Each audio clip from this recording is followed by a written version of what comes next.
लगातार देश में गाली गलौज की जाति के आधार पर मैं किसी भी तरह के उस व्यवस्था को जो लगातार ब्राह्मणवाद, ब्राह्मण फलना चिल्ला, मैं ऐसे किसी भी गाली गलौज के पक्ष में नहीं हूं।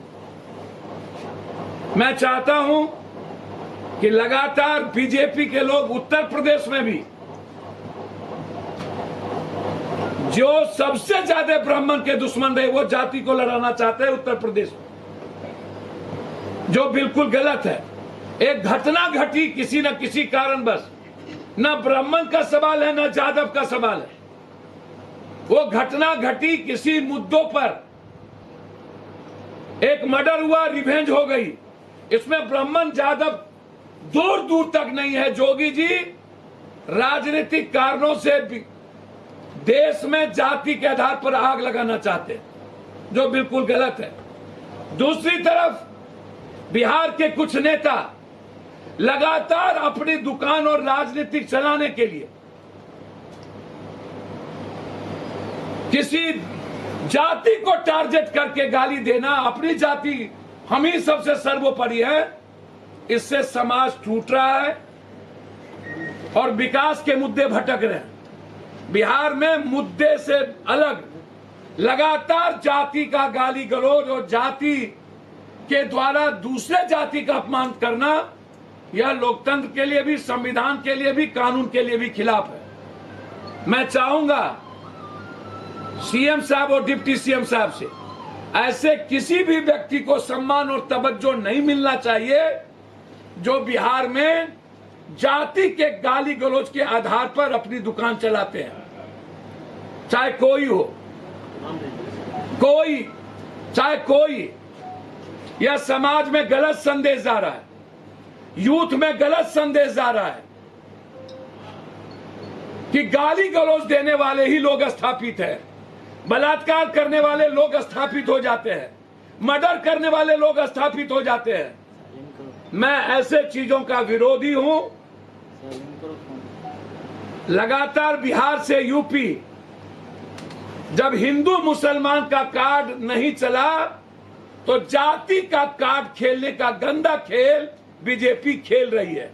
इसीलिए मैं चाहूंगा कि कानून के तहत ऐसे लोगों के खिलाफ कार्रवाई हो और जातीय उन्माद पैदा होने से रोका जाए, अन्यथा गृह युद्ध की स्थिति पैदा होने जा रही है। हमारी पार्टी लगातार किसी भी विचार, जाति, धर्म, मजहब के सम्मान के पक्ष में है और हर जाति के इतिहास का सम्मान हम करते हैं। हर जाति के विचारों को जीने की आजादी है, उसके साथ हमारी पार्टी खड़ी है। हमारी पार्टी किसी भी कीमत पर आरक्षण 67% के लिए लड़ने के हक में है और हम अलग नहीं हैं।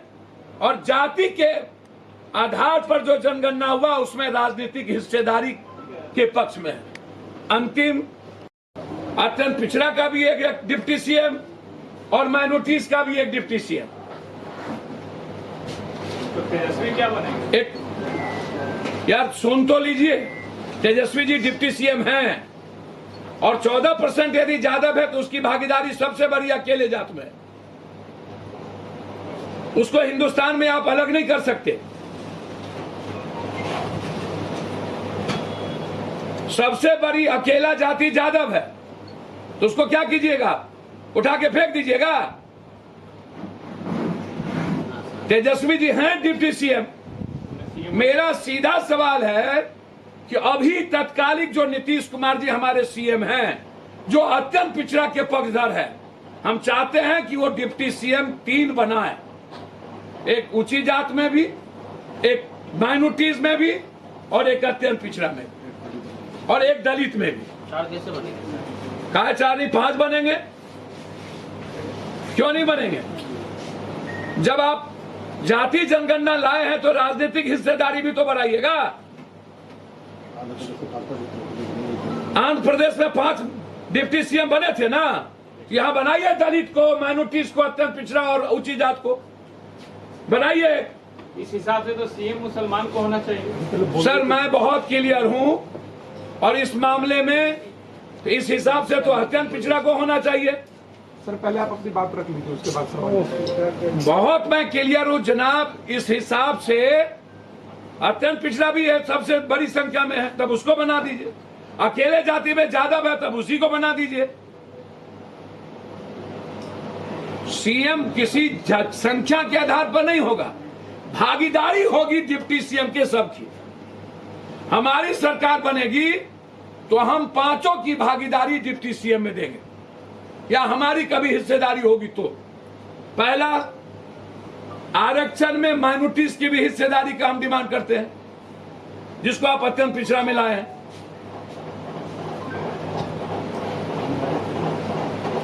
बहुत क्लियर है इस मामले में। और जाति जनगणना के आधार पर जिस तरीके से आप हमारी जाति का कम गिना गया, मेरा आग्रह है कि बीजेपी कंफ्यूजन पैदा नहीं करे। बीजेपी लगातार कंफ्यूजन पैदा कर रही है। जाति जनगणना पर अलग अलग जातियों के जो बीजेपी में जाना चाहती है उससे बयान दिलाकर, ये बीजेपी के कैरेक्टर का है, इसीलिए बीजेपी के कैरेक्टर दिख रहे हैं जो सही नहीं है। दूसरा जो मेरा सबसे महत्वपूर्ण सवाल है इसके बाद,